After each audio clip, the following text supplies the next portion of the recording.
Conventional cancer therapies are producing cures in certain cancers. Other cancer conditions cannot yet be cured. There is a limit to how much therapy the body can take. Beyond this point, there is no hope. The conventional forms of therapy have limitations. This fact drives people to become radically involved in an urgent search for additional forms of cancer treatment.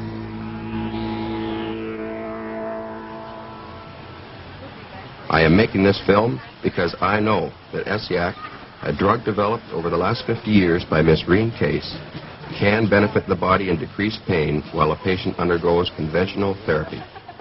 I know that Essiac provides a person hope for a cure, and the medical profession has done all it can. I don't say it's a miracle cure 100% for everybody, but if it helps just 1 out of 100, by God, we should use it. It'll at least match what the FDA is doing. Essiac is not in use. The law states that Essiac must prove itself to be non-toxic, and it must prove itself to be of benefit. 13 of our terminally ill patients who are contributors to our Foundation for Alternative Cancer Therapies here in the Metro Detroit area brought suit against Joseph Califano of Health, Education, and Welfare to permit them to have Essiac. And they're asking to be given the right to use Essiac since orthodox medicine no longer has any answers for them. We just thank Rene Caisse for the work she's done for over the 50 years that she's been working with Essiac. And we say now that we know here in the States about it, we're going to continue the fight and support her because we want it. You can't burn a cancer out of a body with radiation. You can't poison it out of the body without poisoning the body as well.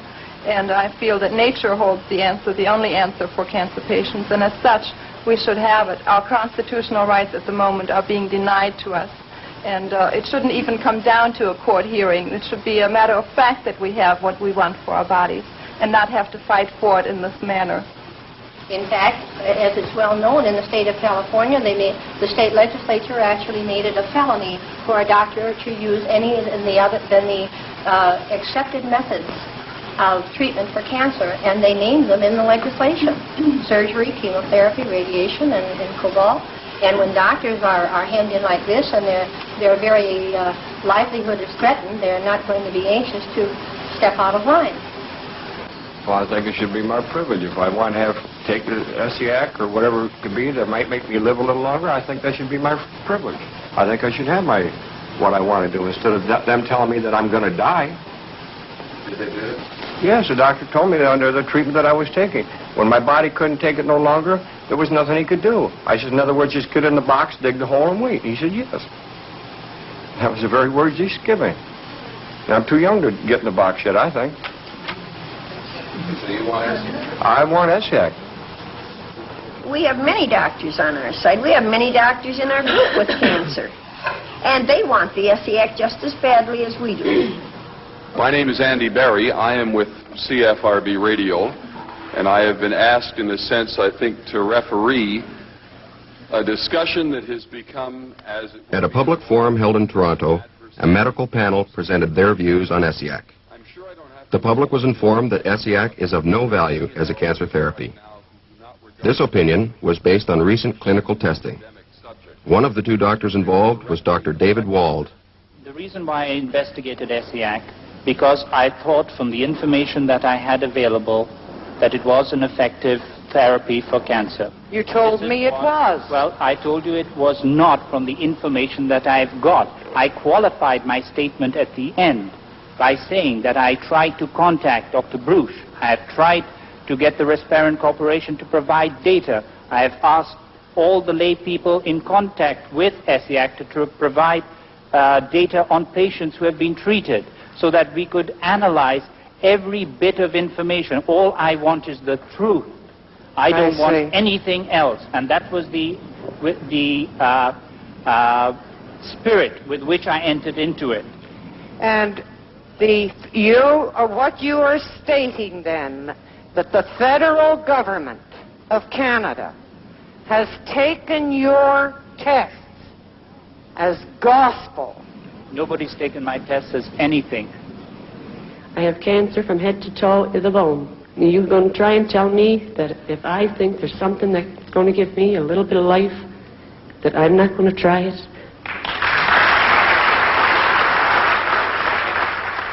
I'm deadly sick with chemotherapy, as they've told me. They thought it would help my tumors, but now it's doing nothing for my bone. It's still progressing.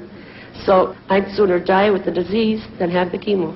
Madam, I wish with all my heart that we could do more for you. This is very, very sincere. I wish we could, but unfortunately we are still limited.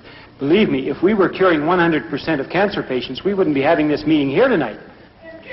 But if chemo is please let me finish. You've had quite a bit to say, so your turn. I'm sorry. But I do want to add at the same time, if we release Laetrile and Essiac and Crobizin and coke treatments and anablast and so on, I can give you a very long list. You'll have a very wide choice. Then when there is something effective, how will you know which to choose from? Well, I don't have that much time.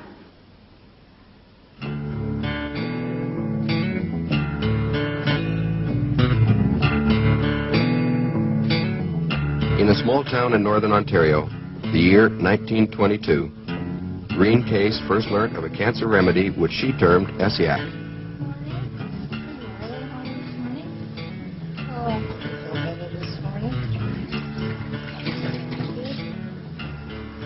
Well, I was head nurse at the Sisters of Providence Hospital at Millbury, and I saw a patient that had a scarred breast. What happened here?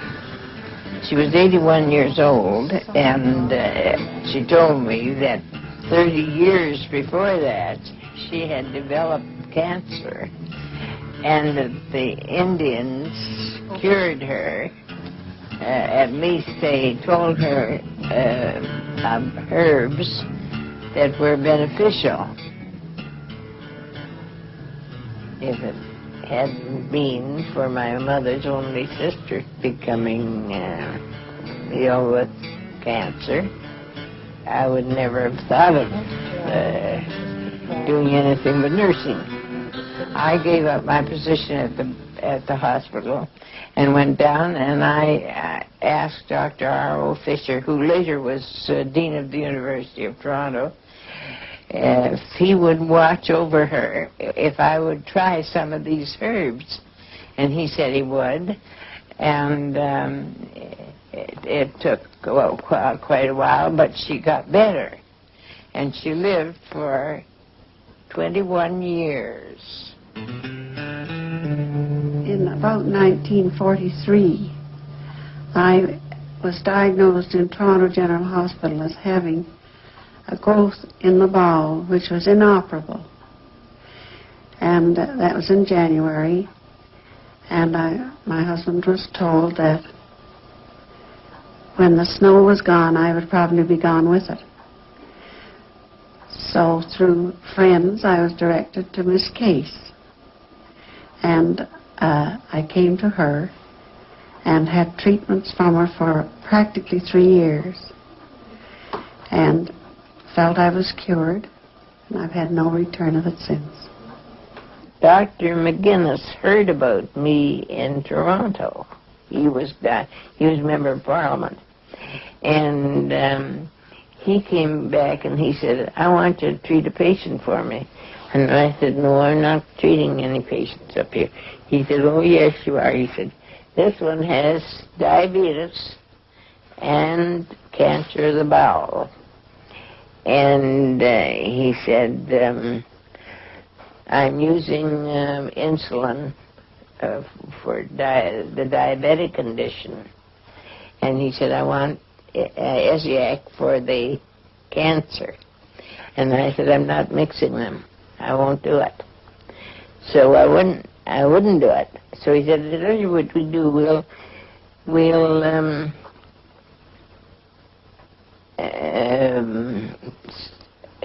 take away the insulin and use Essiac. And if the diabetic condition worsens, we'll go back to the insulin and take away the other. So on those terms, I consented to do it. But to our surprise, the diabetic condition cleared up before the cancer did. So he kept case notes, and he said, we'll go down and see Dr. Vanting about this. And that's what interested Dr. Vanting, see, was the fact that it had worked on diabetes. I didn't know it would, neither did Dr. McGinnis. He didn't know it either. Thank God, Essiac, on last minute, cured me, and all teeth was repaired and went back, and just I am a normal man again, who eat well, who drink well, and sleep well, and no more burning in my body. Dr. R.O. Bastida of Bracebridge sent me a patient, cancer of the bowel, Bert Rosen, and I cured him. So Dr. Bastida went before the town council and mayor and persuaded them to give me a building that they had taken for taxes as a clinic, that I had made a great discovery and that I should be supported in my own hometown. So they persuaded me to go and set up the clinic, where I treated for 8.5 years. Her clinic would be full every time we were there. And there were people came in ambulances who were not able to come in for a treatment. She would have to go out and administer the medicine out in the ambulance. Then as the time went on, we watched these people be able to walk in. And finally, they were driving their own car to get Essiac. I treated from 300 to 600 patients a week. And the only way they would allow me to do this was free of charge, and I had to have a doctor's diagnosis for every case I treated. So we brought the diagnosis, the nurse case, and I took treatment from her every week for about a year. And I have no cancer today.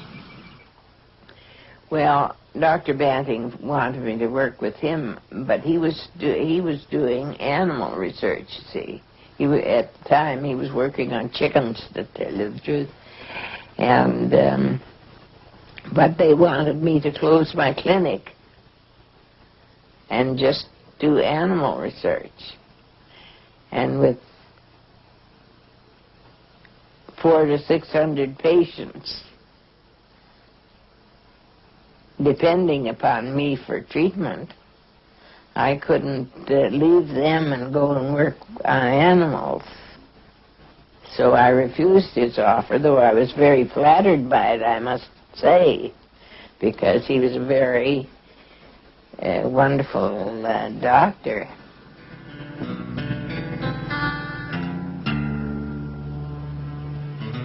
Not only did Rene turn down the Banting offer, she also turned down, in her cautious, wary manner, a group of American businessmen who offered her $1 million to exploit her formula. Dr. Leonardo, he was a cancer surgeon, and he used to go to Vienna every year for 2 months, special surgery. And he came to my clinic, and there were about 50 patients waiting. And he said, "You think you have a cure for cancer?" I said, "I'm way beyond thinking, I know." And he said, "I don't believe it." I said, "That's your privilege." So he asked if he could talk to the patients, and I told him yes. And he got so interested. Then I had 5 other doctors in examining patients. And he asked if he could go in with them and examine patients, and I told him he could. So Then he told me, he said, you have it. But he was rougher than that. He was a big, bluff fellow. He said,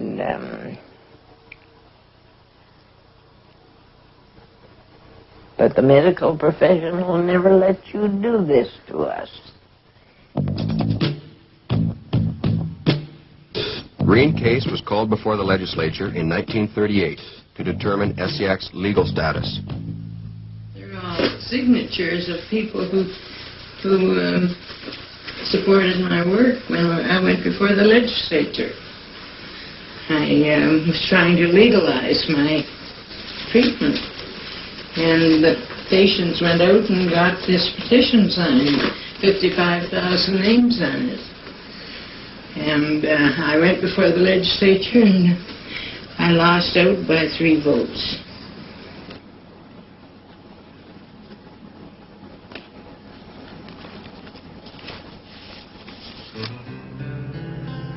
Public outcry forced the establishment of a cancer commission to investigate herbal remedies. Essiac was the only one to have benefit admitted. The greatest majority of Rene's evidence was rejected. You see, they said the doctors all made mistaken diagnosis.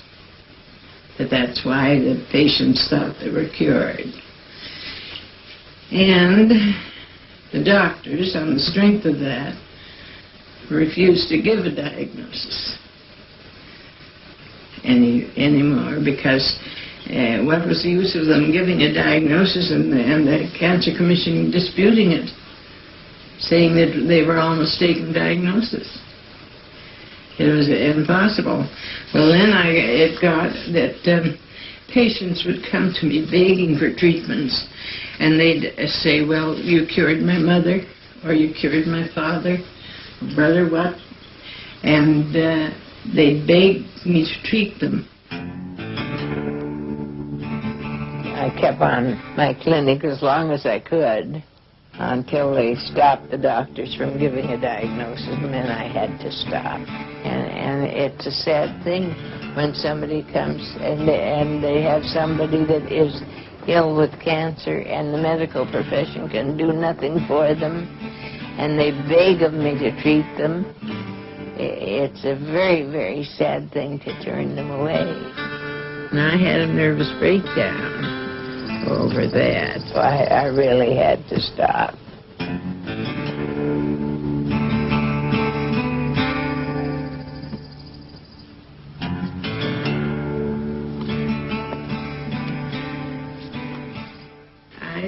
I don't see how they can refrain from recognizing it, because if you have the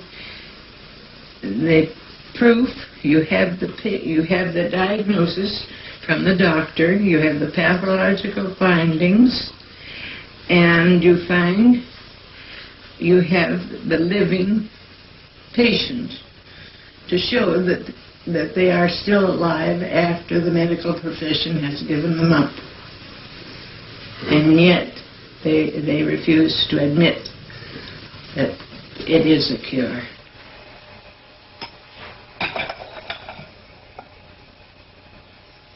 I have to grind them. I used to get them already ground wholesale, but I can't get it now, so I had to buy a grinder and grind myself. But I prepare everything myself. There are all the herbs and the way it's done. And then I bottle it and give it to the doctors to use. I can't use it myself. I'm not allowed to.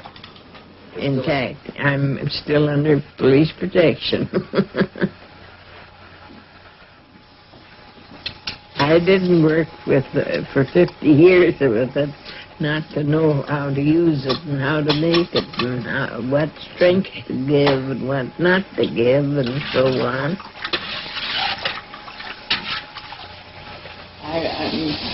Even in my early days, people would come in and they'd say, oh, did you read in the paper that so-and-so has found a cure for cancer? I say, well, more power to them. If they can cure cancer, let them do it to us. There's lots of cancer to cure. And I never felt any resentment for anybody that would try, even try, to cure cancer. Got something?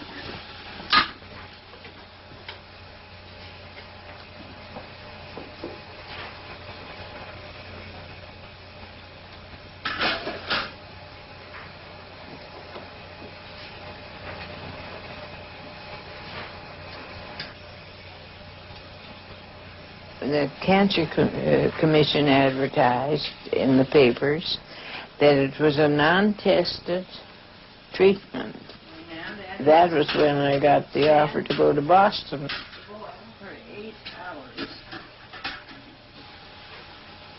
After supervised clinical testing in Toronto and Chicago, Rene consented, with feelings of redundancy, to further test in Boston. She worked alongside 18 doctors, one of them being Dr. Charles Brush. About 20 years ago, 1958, here in this lavatory in Cambridge, Massachusetts, the Bruce Medical Center, Dr. McClure, an outstanding researcher and internist, gastroenterologist, undertook to study the effects of a drug or an herb called Essiac. This herb had been brought down here from Canada by Miss Caisse, who had showed documentary evidence that it had helped many, many people. Our work here, we showed and we found to our benefits and to the benefit of the individual that it was non-toxic and did have effects in help in the treatment of cancer. And as a result of this, we recommended to Ms. Caisse that she go and further follow its research in an outstanding clinic that specializes in cancers as Sloan Kettering Laboratory. The Sloan Kettering Institute in New York is one of the foremost cancer centers in the United States. The Vice President and Associate Director is Dr. Chester Stock. The results that I reported to Rene Caisse were studies in sarcoma 180 in the mice, in which we were looking not only for possible primary inhibition of the tumor, which did not occur, but also for regressions. And there was a very small percentage in a small group of regressions, but we never had the opportunity to confirm this and to see whether we could obtain better results. It's not available because, as I say, the government felt that it's toxic, or it has to be proved that it's not toxic. At the dose levels that we used at the Sloan Kettering Institute, we did not see any toxicity. I think if we had gone to higher doses, we very likely would have seen toxicity, but at the doses we employed, we did not see toxicity. The emotional benefit is that if an individual comes in and he finds out that his pain is lessened, or he finds out he's putting on a little weight, or finds out he has a little better appetite, and finds out that other people have been helped, he feels that he is on the road of getting somewhere. So he gets a better frame of mind, the family does with him, and his friends, that something is being done. I think we've taken the position that we still need better methods of treatment, better drugs, that we don't have enough information yet on just how to find the best drug. And therefore, we've, through the years, tried to maintain a very open attitude about such materials and to test them. And sometimes we do find activity when we don't expect to find it. I feel that if Essiac were used in conjunction with any therapy that is now being used, that would have a great deal more merit. And I know it would help a lot of people.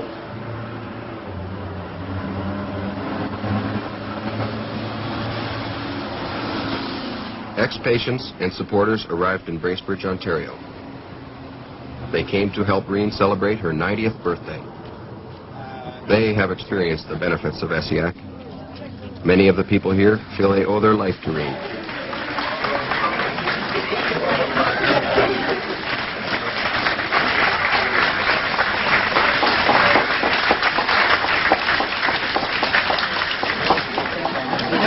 saw the two ladies up here that day in the house. She doesn't call me. Loretta. Loretta.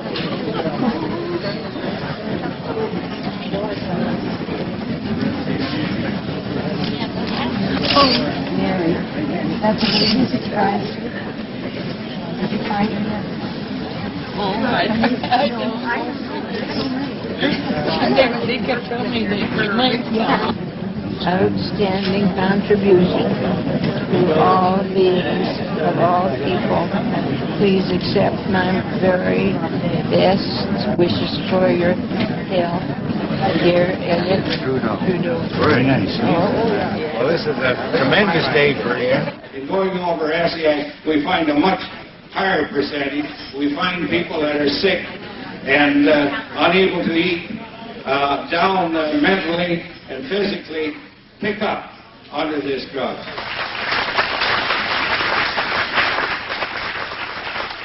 Well, I have given my life for it. I couldn't give any more than that.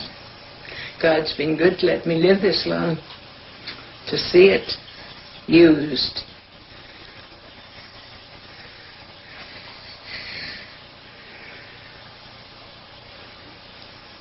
And used by people. If I had listened to the medical world, I would have distributed it to animals. But I wanted it for human beings. I wanted them to have the benefit of it. So I fought for that for 40 years. That's a long time.